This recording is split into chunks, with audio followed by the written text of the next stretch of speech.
video tutorial where we show you how to replace the engine oil on this 2013 Toyota Prius. So to begin with, what you're gonna need is you're gonna need jack stands. So the two jack stands right here are bought from Princess Auto. You guys gonna need a jack like the one right here. This is a 1/2 ton. All right guys, moving along, I have this Valvoline all right, 5W20 motor oil, and then you're gonna need a oil filter, Fram extra guard. And then I went ahead and bought this tool to open up the filter holster. All right, I got that from Princess Auto. You may need a breaker arm, right? This is a 1/2 inch breaker arm, and then you're gonna need a 1/2 inch ratchet.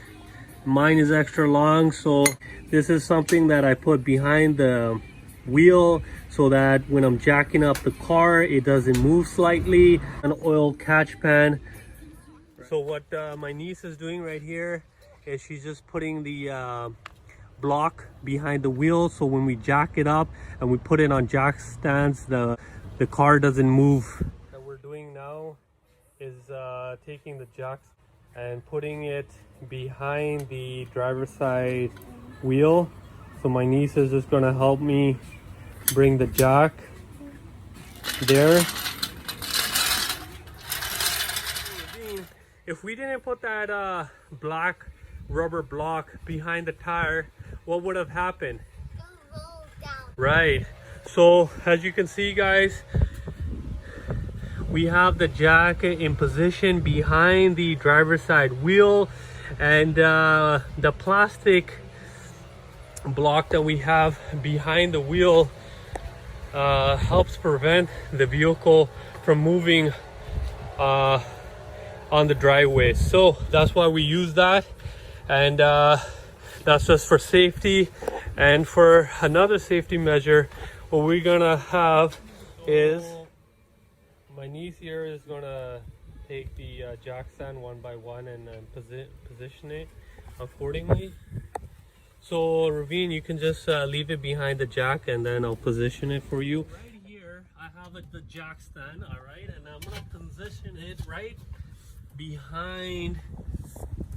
So here's the jack, away from the jack. I'm gonna position it like this,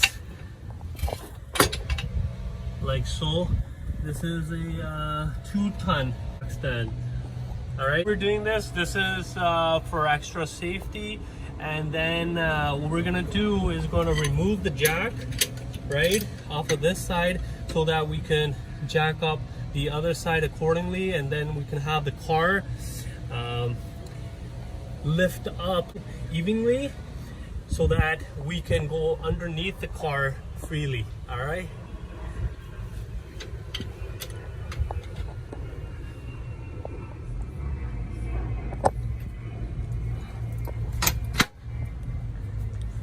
Jack stand in place and the car is lifted up. So now my niece is gonna help take the jack onto the opposite side, and then we're gonna jack that side up and put the jack stand up like we did on this side, so that the car is lifted up evenly and it's easy to access the oil pan and the oil filter.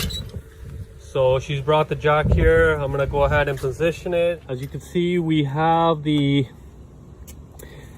jack in position, and now we're just gonna go ahead and put the jack stand a foot away from the jack.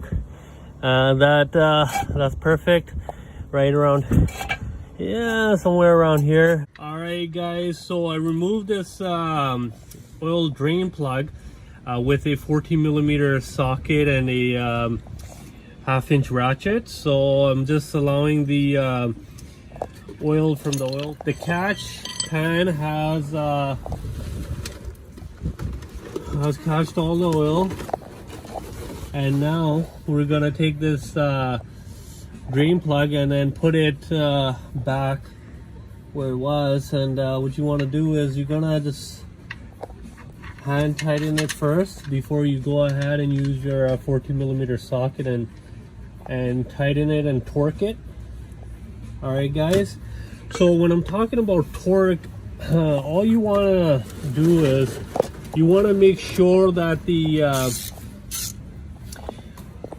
drain plug is snug. You don't want to over torque it like some mechanics do, and then it's hard for people like us to change our oil at home. So you just want to make sure next time you want to change your oil that is easy for you to open. Okay, so I just made sure it's nice and snug. All right, ladies and gentlemen, so we're ready to fill the engine with engine oil. I'm using this particular brand.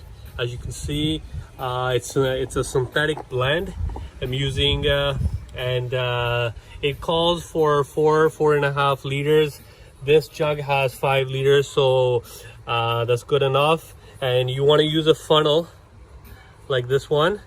And guys, if you're wondering what kind of engine oil your engine requires, when you remove this engine cap, so left loose, right tight, so lefty loosey, righty tighty, and it comes off quite easily. And on this cap right here, it says 0W20, right? So if you guys are wondering what engine oil you need, you can look at the owner's manual, or you can look at this engine cap like we've done. And we're ready to put the engine oil in, so let's do it.